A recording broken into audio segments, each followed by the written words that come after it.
Hi everyone, nubkeks here, and in today's video I want to show you some of the teams, my best teams I ended up using for Hydra. And in particular I'm going to show you a couple of different Shamael team comps, one of which non-cheese by the way, because we know the cheese strategy with the deterrence mastery is being changed next week with the next reset. Works for this week, next week it's going to be gone.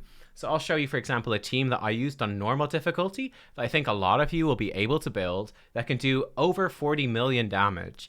So yeah, you know, even if you don't have the exact champs I used, I'll tell you which ones you need and which ones are optional. Obviously, Shamael, hint hint, is the one you need. But I'll show you the ones that are optional. And hey, I mean, you need 6.6 million damage for normal. So even if you've got worse champions or worse gear, you got a lot of millions to spare right there. And then I'll show you the team I used, which is similar to that team but slightly different, where I actually used my Shamael for real, which was on hard difficulty, which was able to one key. It was pretty rough. It was pretty challenging. Before we dive in, just how did you guys do on the gear? How did you guys do on the Hydra gear? I got 6 pieces worth keeping. I got a lot of flat attack stat pieces that I just sold, but I got some 6-star blue boots, 10% defense with some attack and crit rate. It's okay. Got a 6-star HP percent chest piece with crit, defense, accuracy. So no speed, but not bad. This is in the protection set. I got attack percent gloves with crit rate, crit damage, accuracy. I said, hey, I'll hold on to these in case bombs are ever really good. Could be good to hold on to. And then a headpiece with crit rate, defense percent. It's okay, 6-star. So not the best gear. I'd really prefer like speed on these pieces, but it's not too bad, I guess. It's a start. Then for stone skin, I got defense percent with accuracy, HP percent boots. And I got a weapon, 6-star again with crit rate, HP percent resistance. So I will say none of the gear I got is like super amazing, super crazy, but it's all okay. I'm just sort of slowly building up those sets. I also got 6 fragments for Mithrala, based off of what my clan was able to do and what I was able to do. So not the worst thing in the world. No one has run Hydra yet this week. If we jump over here, so well, first of all, these are some of the teams I'm thinking of using. So for example, if you guys are looking for a non-Shamael team comp, it's actually down here. That's the Rector Draft. This was my all epic team comp that I showcased on the channel already, which can one key. Now I actually switched it slightly. I replaced my Godseeker with a Sathalia for that run. I actually don't think it's a particular upgrade or anything, but what I just found was for my main team that I was using to beat hard, that Godseeker was better than Sathalia was. So that's what I ended up doing. I needed the extra res and healing, which meant I needed to replace Godseeker in this team. And I put in Sathalia for some good healing and some extra debuff removal. But yeah, it's a pretty solid team. I think it did 10 million damage for me, which was fine. So a good solid team. What about the team here though? This bad boy that did 40 million damage. How do we do that? So it is a Shamael team. It's this team right here. But one of the nice things about this team, in my opinion at least, is that if you've been playing for a long time, this is a team that you could make, and it's not reliant on the cheese strategy at all, right? We've got Rule, who is a fragment summon, Ninja, who is a login reward, Arbiter you get guaranteed from missions, Vizix is a login reward, Lydia is for beating faction wars, and then Shamael you have to pull from shards, but at least he's only an epic. So yeah, obviously there's a lot that goes into gathering these champions, but if you've been playing for a year or more, this is a team that you could reasonably put together, and it works really well. So the way it works, let's look at Rule first. I got a lot of questions from people asking, how are Hex champions? How is Rule? Are they good? I found it's fairly mixed at the moment, to be honest. One of the issues you run into with Rule's Hex move is a 4-turn cooldown that, yes, gives them 50% turn meter, and Perfect Veil is nice and gives increased accuracy to your team. That increased accuracy is not really useful on normal. You don't need a lot of accuracy. The Hex is only on for 2 turns with the 4-turn cooldown. And one of the issues you run into is that you've got the head that can cleanse debuffs, and he's got a single target cleanse, he's got an AoE cleanse, he's cleansing quite frequently. The Head of Mischief itself attacks very frequently, so I actually found that Rule wasn't all that good. Not bad, Rule was solid, but I felt like I haven't quite come up with a composition that maximizes Rule yet. One nice thing Rule is providing for me, they have a 20% crit rate aura, which is great in all battles. So for example, my Ninja is decked out in the best gear, relentless gear I can put together for Bat Eater. Now it's not great. it only has 81% crit rate. So Rule provides that extra 20% for 100% crit rate, which is cool. Poor old Ninja could do with more attack, but it is what it is. Rule also, again, his Hex, or her Hex, I don't know if they're a man or a woman, or an it. Maybe they are actually a bug. I don't know. Masquerading as a dark elf. But they reduce the speed of enemies under Hex and resistance. Not bad. They also increase the damage enemies under Hex receive by 10%. That's actually pretty good. So Rule's not terrible. Also brings a hard-hitting AoE attack, and then an A1 that can place decreased defense. So they're fine. Rule's fine. You could realistically put in any other damage dealer here, though, and it would work. You can mix that up. Ninja comes in, again, it's just a damage dealer, but I'd say much better than Rule. Ninja's phenomenal for this boss. Hail Burn hits absolutely massive damage with the HP burn and activating HP burn. This hits super hard.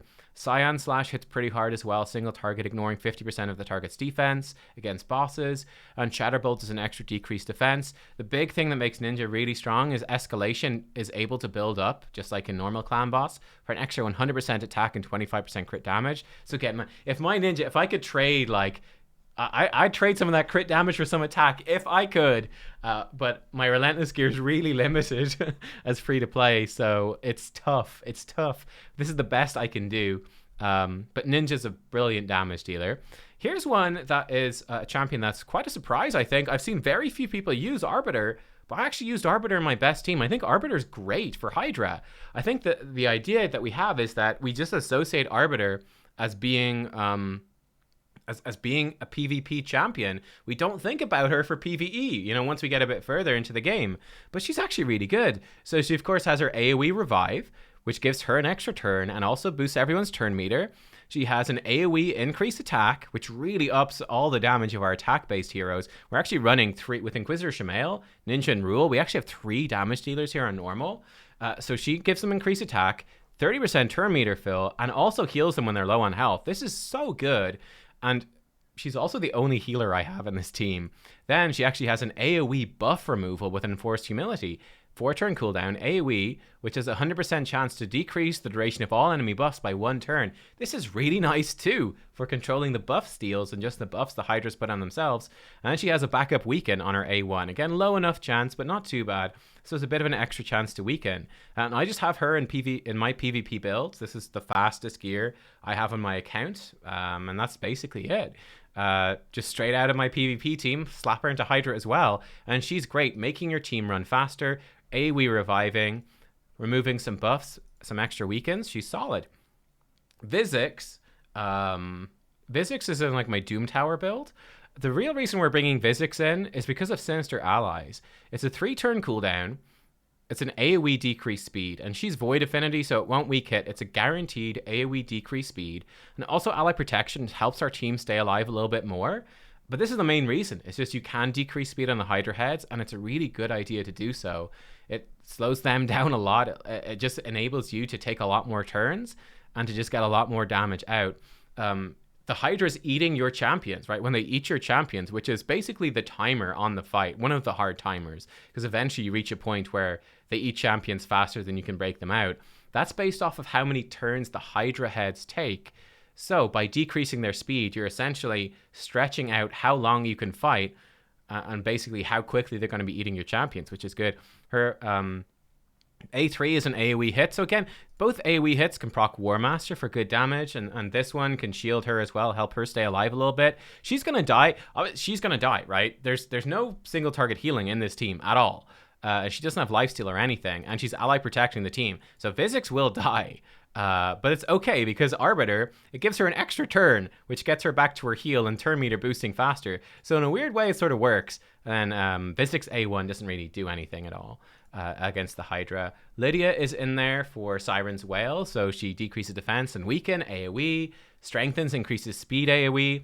Yes, these things can be stolen, which kind of sucks, and the only buff removal we have on this team is Arbiter. We actually get away with it. And when you combine the decreased speed from Vizix with the increased speed from Lydia and the turn meter boost from Arbiter, there you go. There's your 3 basically free Void legendaries that you get from playing the game for a long time. Pretty solid combo for Hydra. Not bad at all. Lydia also brings some block buffs on her A3 and her A1. She just counterattacks when people are feared. So she'll get some extra hits out, which is kind of useful. So she's not too bad. So Lydia's a solid one to bring in. And then finally, Shamael. Obviously, he's completely OP for Hydra, removing Fear and True Fear and boosting turn meter. There is a bug right now as well with Shamael, which I don't think is going to be fixed quite yet, where it doesn't actually boost. So look at this. It removes, whenever an ally gets Fear or True Fear, removes the debuff and fills that ally's turn meter by 15%. Now, it's bugged right now. Turn meter boosts the leader of your team. It doesn't boost the person who got cleansed of the fear. It's always the leader. So in fact, with this team, I mean, maybe we'd actually do more damage giving up the crit rate aura and putting Ninja in the lead and letting him go ham. That's possibly the case. Try it out in your own keys. Mix and match if you are running Shamael. But yeah, Shamael, he just hits really hard with his Cow the Horrors. You've seen Shamael, right? Shamael is busted for Hydra. The thing they're going to fix is that they're going to limit how many counterattacks to 1 per turn that you can get when fears are placed with deterrence, the deterrence mastery. So they're limiting that, right? So that is going to change. Let me show it to you, actually. So deterrence mastery, just so you know exactly what we're talking about here. So she has it. Deterrence, 20% chance to counterattack an enemy when they apply a stun, blah, blah, blah, blah, blah, right? They're going to limit this to once per turn because the current cheese strategy is like 5 AoE champions, AoE A1 champions with a Shamael in like toxic set and no gear, no damage. And you just keep attacking the fear head and they AoE down all the other heads, and Shamael doesn't kill the fear head too quick because he's got no damage built on him. And toxic set fills up the debuff bar, so you can't end up getting decreased defense on the fear head. Keep the fear head alive as long as possible, AoE down everything, and just get crazy damage because there's like infinite deterrence procs. We're not relying on that with this team. This team works, just works no matter what. It's just sort of solid. And yeah, like I said, again, it could do about 40 million damage. It does. Maybe more with Ninja in the lead to be turn meter boosted by Shamael while that bug is still there. I actually think that when they fix the bug, it doesn't even matter. I think that the team just boosting everyone is actually equally valuable for this team. So it's a good solid team you can put together to absolutely smash normal. The lack of healing that you have and the squishiness of this team doesn't matter because the normal Hydra doesn't hit that hard. And you just absolutely slam out the damage with lots of turn meter benefits to your team and against them. That's how that works. Now, I tried it on hard, and it doesn't work on hard. On hard difficulty, the Hydras just hit too hard and are a little bit faster, and the team just gets overrun. Arbiter's not enough to keep the team alive. So I switched into this team right here, and this is the team that I was running. So basically, we ditched Rule for Krutraxa. Now, my Krutraxa is unfortunately not booked, so she's missing a lot of damage, and she doesn't have enough accuracy either for her A2 to work. But the idea with Krutraxa is that her A2 is a really hard-hitting ability that puts weaken and can remove 2 buffs from the target and gives her an extra turn. So big damage hit. And this is quite a cheesy comp that relies on the somewhat on the Shamael cheese for sure. They're not the AoE cheese. So this smacks. Obviously, with more accuracy, it would be better because she could actually remove the buffs and weaken. And then her A1 hits really hard, ignores 50% defense, hits 4 times, so you can run her with Giant Slayer. And I believe what happens with this, it's so stupid, but I believe what happens is that she attacks the fear head with this, even with deterrence, with a counterattack.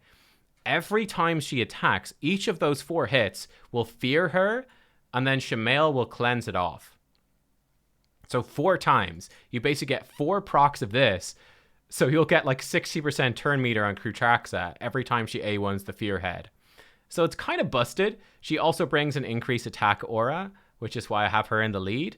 But yeah, again, this is what I found worked decently well for me, was Krutraxa in the lead. And yeah, she just sort of rips through the other heads as well. It just worked well. I'm not sure exactly 100% why. Like, is it because of this cheesiness? Is that what's going on? I'm not 100% sure, or if that will be fixed. But for me, it worked great. Ninja's still the same. Arbiter's the same. Godseeker comes in then to replace Vizix. We just needed the extra healing somewhere, and I wasn't sure where to get it. And we just weren't doing enough damage if we only had Ninja and Inquisitor doing the damage. So this is what I went with. So she comes in with an AoE heal for your team, decreases enemy buffs, increases allied buffs. So it just helps everyone stay alive. And then her Rise to Glory, she can res dead ally with half health and turn meter, resets cooldown on skills. This is very good. Like, you come in and you reset Ninja's cooldowns and he does like Hail Burn, Cyan Slash back to back. Is very nice. And then A1 is a bit of healing. Her passive is more healing for your team. Again, we were lacking healing, so that's good. And then she can revive on death people every 4 turns when they're going to die. So not too bad. But yeah, this team did, I think it was 24 million for me on normal, not on normal, no. On hard difficulty, did about 24 million. So it was a solid enough one key, but it was not consistent at all. So do watch out for it. It was not consistent for me. The issue I ran into was that we were super reliant on specific heads, right? So first of all, if the head of Wrath shows up on hard difficulty with this team comp I just showed you, instantly cancel out. You can accidentally trigger his where is it? Vengeance. Yeah, Vengeance. Every time he gets hit, he gets a Vengeance stack. And at 15, he gets the Vengeance buff, which is like 300% increased damage. And he instantly attacks all enemies. This builds up really fast. Like Shamael does tons of attacks.